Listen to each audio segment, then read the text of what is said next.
السلام علیکم ورحمۃ اللہ تعالی وبرکاتہ۔ دوستو، کل ہم نے یہاں سے سورہ البقرہ کا 9واں رکوع پڑھا تھا اور آج ہم یہاں سے 10واں رکوع پڑھیں گے۔ دوستو چلیے ویڈیو کو شروع کرتے ہیں۔ اگر آپ کا وضو نہیں ہے تو وضو کر لے، اور دوستو اگر آپ نے پچھلے ویڈیوز کو نہیں دیکھے ہیں تو ان کو بھی دیکھ لے تاکہ کوئی بھی سبق آپ کا مس نہ ہونے پائے۔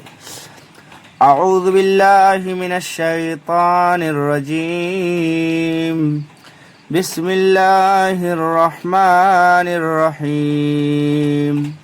وَإِذْ أَخَذْنَا مِيثَاقَ بَنِي إِسْرَائِيلَ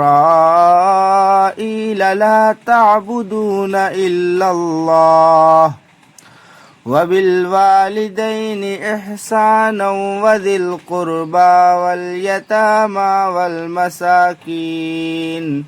والمساكين وقولوا للناس حسنا وأقيموا الصلاة وآتوا الزكاة ثم توليتم إلا قليلا منكم وأنتم معرضون۔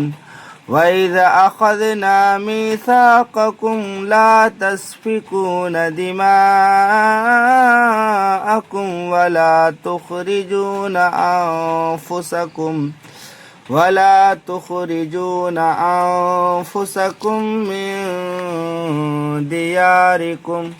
من دياركم ثم أقررتم وأنتم تشهدون، ثم أنتم هؤلاء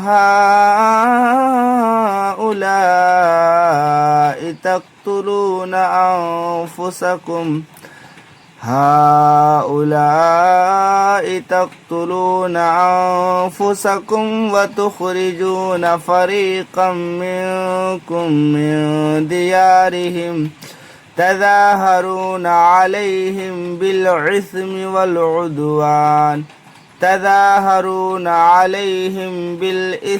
والعدوان وَإِنْ يَأْتُوكُمْ أُسَارَىٰ تُفَادُوهُمْ وَهُوَ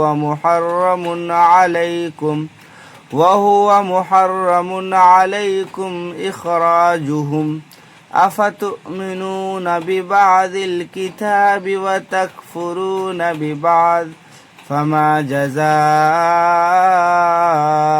مَنْ يَفْعَلُ ذَلِكَ مِنْكُمْ إِلَّا خِزْيٌ فِي الْحَيَاةِ الدُّنْيَا وَيَوْمَ الْقِيَامَةِ يُرَدُّونَ إِلَى